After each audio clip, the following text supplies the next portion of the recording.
আসসালামু আলাইকুম। আমি শুধু ছোট্ট করে দুটি কথা বলতে চাই।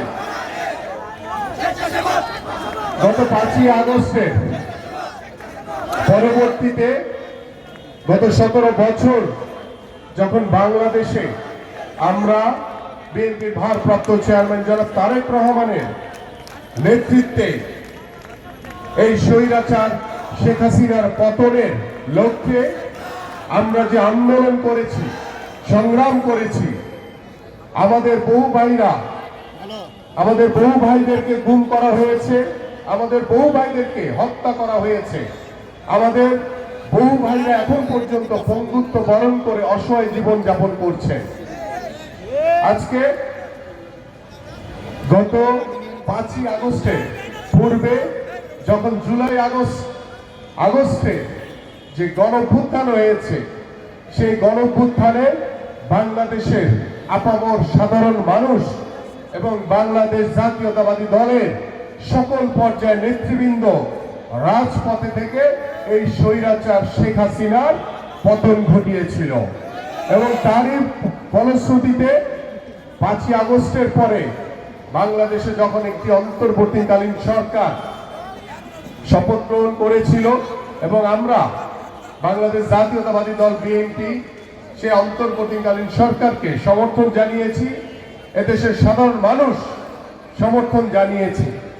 কিন্তু স্বৈরাচার 17 বছর ধরে আমরা দেখেছি তারা কিভাবে বাংলাদেশের মানুষের উপরে জুলুম, নির্যাতন, নিপীড়ন চালিয়েছে, কিভাবে রাষ্ট্রীয় প্রতিষ্ঠানগুলোকে ব্যবহার করে এদেশের জনগণ থেকে বিচ্ছিন্ন হয়ে তারা জোর করে ক্ষমতায় বসেছিল। আমরা দেখেছি রাষ্ট্রীয় প্রতিষ্ঠানগুলোর মাজা, প্রত্যেকটি প্রতিষ্ঠানের মাজা ভেঙে দিয়েছে। আজকে দ্রব্যমূল্য থেকে শুরু করে অর্থনীতির যে দুরবস্থা, আজকে শেয়ার বাজার বলেন, ব্যাংক বলেন, অন্যান্য যে প্রশাসন, সব জায়গাতে এই স্বৈরাচার শেখ হাসিনা সরকার এমন ভাবে দলীয়করণ করেছে যে রাষ্ট্রের প্রত্যেকটি রাষ্ট্রীয় প্রতিষ্ঠান আজকে ধ্বংসস্তূপে পরিণত হয়েছে।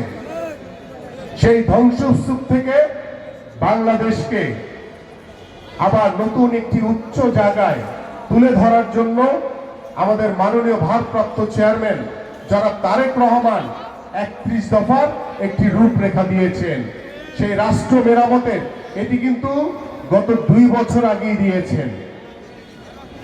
এটি কিন্তু 5ই আগস্টের পরে দেননি তিনি, সেটি গত 2 বছর আগে দেওয়া হয়েছে। আমাদের সেই 2 বছর আগ থেকেই এই রাষ্ট্র মেরামতের জন্য আমাদের যে সংস্কার দরকার সেই বিষয়গুলি নিয়ে আমরা জাতীয় পর্যায়ে বিভিন্ন অনুষ্ঠানগুলোতে, বিভিন্ন কর্মশালায় আমাদের সকল নেতৃবৃন্দ বক্তব্য রেখেছিলেন।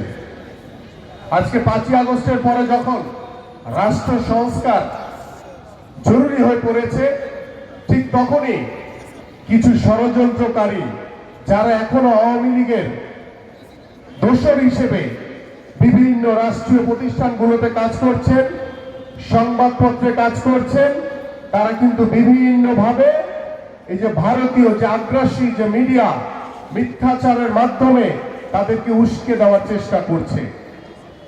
কিন্তু আমরা দৃঢ়ভাবে বলতে চাই, বাংলাদেশ আজকে স্বৈরাচার মুক্ত হয়েছে, বাংলাদেশ আজকে নতুনভাবে স্বাধীন হয়েছে।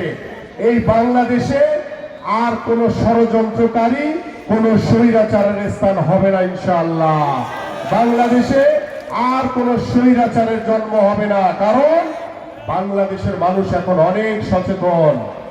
আপনি ভুল করলে সেই ভুলের জন্য আপনাকে মাসুল দিতে হবে, অবশ্যই আপনাকে জবাবদিহিতা করতে হবে এদেশের জনগণের কাছে।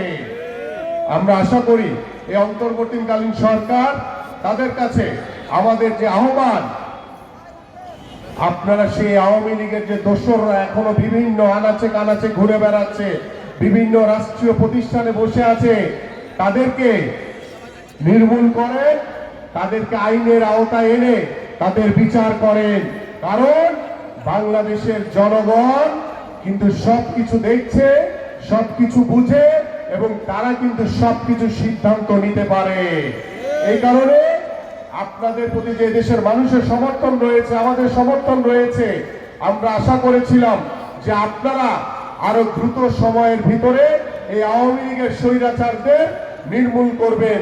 কিন্তু আমরা জানি না কোন অজানা অদৃশ্যের কারণে আপনারা এখনো সেই আওয়ামী লীগের প্রেতাত্মাদেরকে নির্দিষ্ট জায়গায় বসিয়ে রেখেছেন। আমরা চাই যে দ্রুত সময়ের ভিতরে এই আওয়ামী লীগের দোসরদের অপসারণ করো, কারণ সেই আওয়ামী লীগের দোসররাই কিন্তু দেশের ভিতরে বসে বিদেশি প্রভুদের সহযোগিতা নিয়ে বিভিন্ন ষড়যন্ত্র করে বেড়াচ্ছে। বাট আমরা দৃঢ়ভাবে বিশ্বাস করি বিএনপির ভারপ্রাপ্ত চেয়ারম্যান জনাব তারেক রহমান গত 17 বছর ধরে যে নিরলস পরিশ্রম করেছে, যে অক্লান্ত পরিশ্রম করে বাংলাদেশ জাতীয়তাবাদী দল সহ এদেশের সাধারণ মানুষকে সাথে নিয়ে এই স্বৈরাচারের বিরুদ্ধে লড়াই করেছেন, সংগ্রাম করেছেন। বাংলাদেশ জাতীয়তাবাদী দল বিএনপিকে ঐক্যবদ্ধ রেখেছেন, সুসংগঠিত রেখেছেন। কোন ষড়যন্ত্র এই ভবিষ্যতে বাংলাদেশকে আর কোনো দিকে পিছনে ফেলতে পারবে না ইনশাআল্লাহ।